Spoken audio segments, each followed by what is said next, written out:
सभी को नमस्कार। मैं डॉक्टर राम गोपाल। आज हम उत्तराखंड पॉलिटेक्निक परीक्षा की जो मुख्य परीक्षा है उसमें सामान्य हिंदी का जो प्रश्न पत्र होना है उसमें जो तीसरा टॉपिक है हमारा उपसर्ग प्रत्यय संधि समास, इसको हिंदी हिंदी शब्द रचना जिसका नाम दिया गया है इस पे बात करेंगे।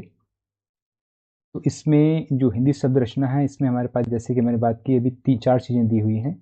उपसर्ग है, प्रत्यय है, संधि है, समास है। कुल मिला के इन सभी से हमारे पास प्रश्न आने हैं।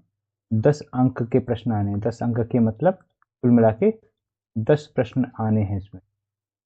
तो हमको इसमें प्रत्येक टॉपिक से लगभग मान के चलिए 2 या 3 प्रश्न मिल जाने हैं। उपसर्ग से 2 या 3 प्रश्न, प्रत्यय से 2 या 3 शब्द, तीन प्रश्न, संधि से, इसी प्रकार से समास से। ये चारों बहुत ही आसान टॉपिक हैं। अगर हम चारों को ढंग से देख लेंगे तो हम 100 में से 100 अंकों को प्राप्त करने की ओर आगे बढ़ सकते हैं। यदि आप लोगों का ये प्रयास पसंद हो तो इस चैनल को सब्सक्राइब करें और वीडियो को लाइक करने का कष्ट करें। तो आज हम बात करने वाले हैं, जो पहला टॉपिक है उपसर्ग की। उपसर्ग, जैसे कि हम जानते हैं, बेसिक कक्षाओं से पढ़ते आए हैं कि उपसर्ग जो होता है, जिसको हम इंग्लिश में प्रीफिक्स कहते हैं, एक जो शब्द है हमारा उससे पहले जोड़ी जाती है चीज़ एक, और उससे क्या होता है, जो शब्द है उसका रूप बदल जाता है क्योंकि पहले एक शब्द जुड़ गया इसके, और इसका जो अर्थ है, मूल अर्थ जो था शब्द का, वो भी परिवर्तित हो जाता है। ये इसकी परिभाषा हो गई। अब जैसे इसमें प्रकार हैं जो हमारे पास सिलेबस में, अगर डिटेल में जाना चाहें तो इसमें उपसर्ग 3 प्रकार के हो सकते हैं। 3 प्रकार के कौन कौन से? एक तो जो शब्द जो हमारे संस्कृत से लिए गए हैं, जो संस्कृत से इन शब्दों का जुड़ाव है, संस्कृत के उपसर्ग कौन कौन से हैं। और दूसरा हमारे हिंदी के उपसर्ग। तीसरा हमारे कुछ शब्द जो उर्दू से भी हम हमारी भाषा में संबंधित हैं। तो इन तीनों प्रकारों को हमने थोड़ा थोड़ा करके देखना है और जो जो महत्वपूर्ण उपसर्ग हो सकते हैं उनका अध्ययन करना है। आज हम जो बात करने वाले हैं, मूल रूप से आज की क्लास में हम बात करेंगे, जो हमारा पहला टॉपिक है, संस्कृत के उपसर्ग। तो संस्कृत के उपसर्ग कौन कौन से बनते हैं? तो देखिए, हमें 2-3 चीज़ें देखनी है। एक तो इसमें जैसे हमारा हो गया उपसर्ग, एक उसका अर्थ क्या होता है और उससे जुड़े हुए शब्द क्या क्या होते हैं। जैसे हमारा पहला हमने देख लिया है अति। अति का मतलब होता है अधिक या ऊपर, या कहीं कहीं इसका अर्थ उस पार भी हो सकता है। ठीक है, तो जैसे हम अतिक्रमण कहते हैं, अतिक्रमण मतलब क्रमण में अति लग गया है, या रिक्त में अति लग गया, तो अतिरिक्त, अत्याचार। अभी जब हम आगे संधियों के बारे में पढ़ेंगे तो हमें पता लग जाएगा कि ये अत्याचार वर्ड अति को जोड़ करके, अति धन आचार, जब हम जोड़ेंगे तो ये अत्याचार हो जाएगा। ऐसे ही अतिशय। इसके अलावा भी बहुत सारे वर्ड हो सकते हैं, जैसे कि अतिव्यापी, अत्यंत, अतियुक्ति। इस तरह से और शब्द भी हमारे इस तरह से हो सकते हैं, तो इनको हमें ध्यान रखना है कि ये अति वाले शब्द हैं।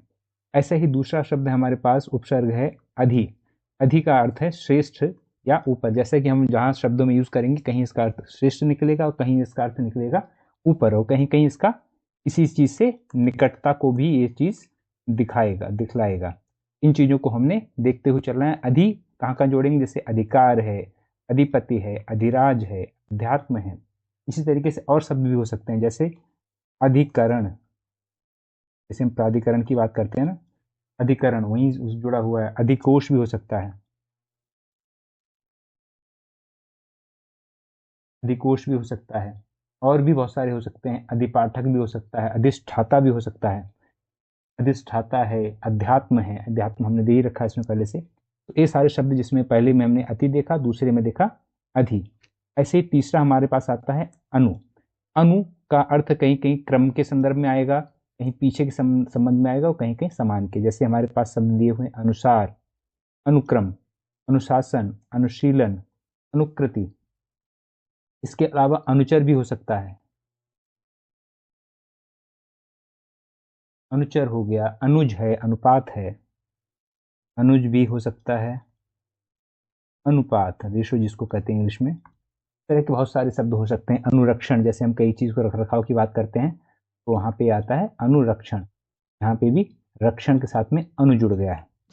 ठीक है, इसी तरीके से अप कई जगह हम जोड़ते हैं तो उसमें उसका भाव आता है, जो उसका अर्थ आता है, कई जगह हीन के संदर्भ में आता है, कहीं बुरा के संदर्भ में, और कहीं लघुता, मतलब उसको छोटा दिखाने के लिए। जैसे उपकार हमने पढ़ा, तो उपकार का उल्टा होता है हमारे पास अपकार। ठीक है। अपकीर्ति, अपभ्रंश, अपमान, अपयश, अपराध। ठीक है, इस तरह के बहुत सारे शब्द हो सकते हैं। अपहरण भी हो सकता है।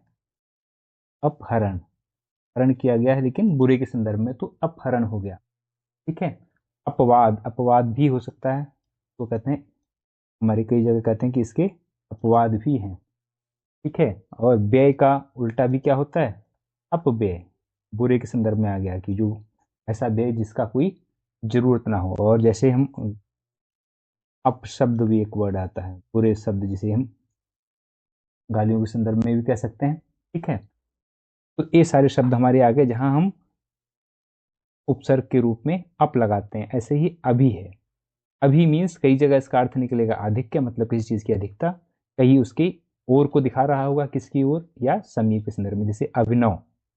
ठीक है, इनोवेटिव, इंग्लिश में इनोवेटिव कहते हैं। अभिनव हो गया, अभिमुख हो गया, अभिमान हो गया, अभियान हो गया, अभियोग, अभ्युदय। ठीक है, इस सारे बहुत सारे शब्द हो सकते हैं। एक हमारा अभ्यास, एक वर्ड हो सकता है हमारा अभ्यास हो सकता है। ठीक है। और अभ्युदय हमने दे दिया यहाँ पे। अभ्यंतर भी हो सकता है, भीतरी होने के लिए अभ्यंतर वर्ड भी हो सकता है। और अभिलाषा भी हो सकता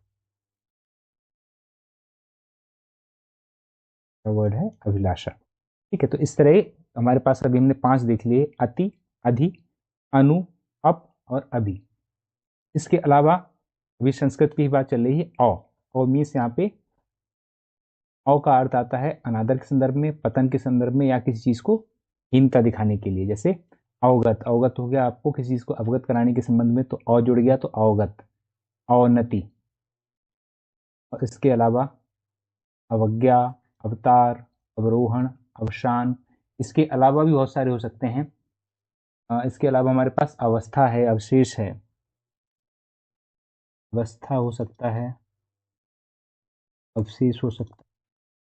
इस तरह से हमारे पास और एक और हो सकता है अवलोकन, किसी चीज को देखने के संदर्भ में अवलोकन। तो इस तरह के बहुत सारे शब्द हो सकते हैं जहां हमने अ उपसर्ग का बारे में पूछ लिया जाए कि इसमें कौन सा उपसर्ग है। प्रश्न तो ऐसे ही आएंगे ना कि इसमें अवनत में कौन सा उपसर्ग है, तो आप शब्द को देखिए और शब्दों का अगर आपने कई बार अभ्यास किया रहेगा तो आसानी से कर सकते हैं।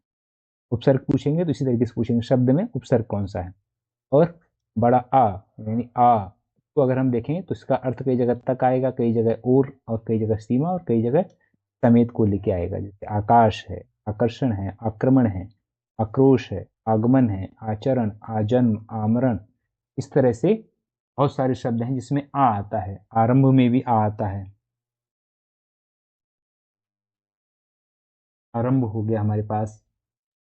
के बाद आकर्षण भी, आकर्षण में पहले से ले लिया इसमें। के अलावा बहुत सारे शब्द हैं, जैसे आमुख, किसी दिशा की ओर दिखा रहे हैं कि उसकी आमुख। ठीक है।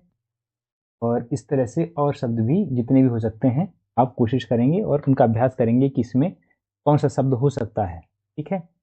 और इसके बाद में उत और उद, इस तरह के 2 शब्द हो सकते हैं।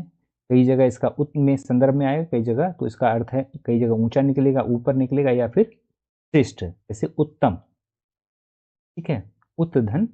अब जब हम संधियों को पढ़ेंगे तो सब चीजें एक साथ लगेंगी कि आपको ये सारी चीजें आपस में मिली हुई हैं। उत्कंठा है, जैसे यहाँ पे उत आ गया, उत्कर्ष आ गया, उन्नति, उत्पन्न, उद्देश्य, उत्थान, उत्साह, उद्गम।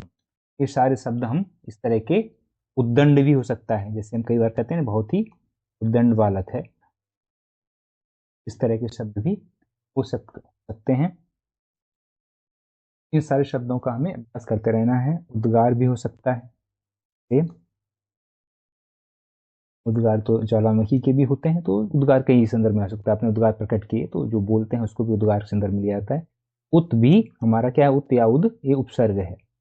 ऐसे ही उप, उप का जैसे निकटता के संबंध में भी आता है और सहायक के संबंध में भी प्रयोग किया जाता है।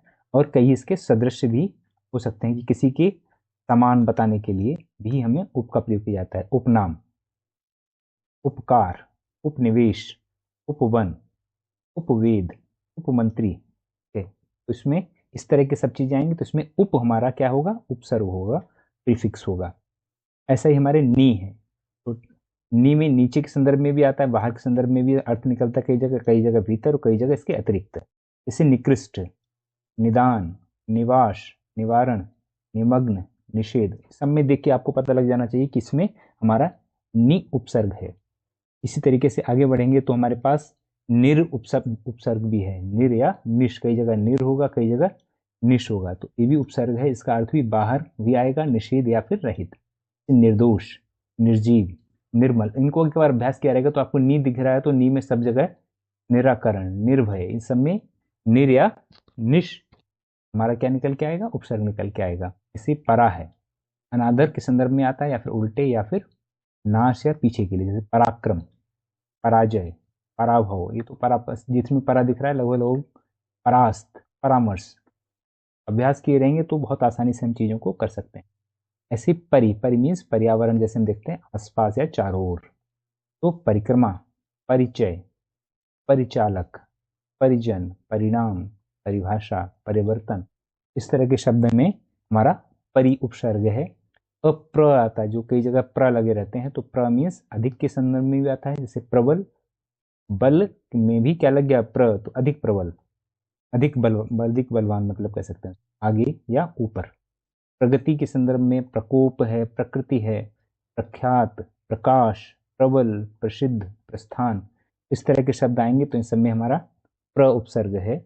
ऐसा ही प्रति का मीन्स उल्टा भी होता है, यानी विरुद्ध, और प्रत्येक या समूह के संदर्भ में भी आता है, जैसे प्रतिकूल, जैसे बताया मैंने, प्रतिकूल, प्रतिकार, प्रतिदिन, प्रतिनिधि, प्रतिध्वनि, प्रतिपक्ष, प्रत्यक्ष, इस तरह शब्दों को अगर आप देख लेंगे तो आपको अभ्यास अगर किया रहेगा तो प्रति जहां दिख जाएगा, प्रतिकूल है, प्रतिकार है, प्रतिदिन, इन सब में प्रति ही हमारा उपसर्ग है। इसी तरीके से हमारे पास है पुरा।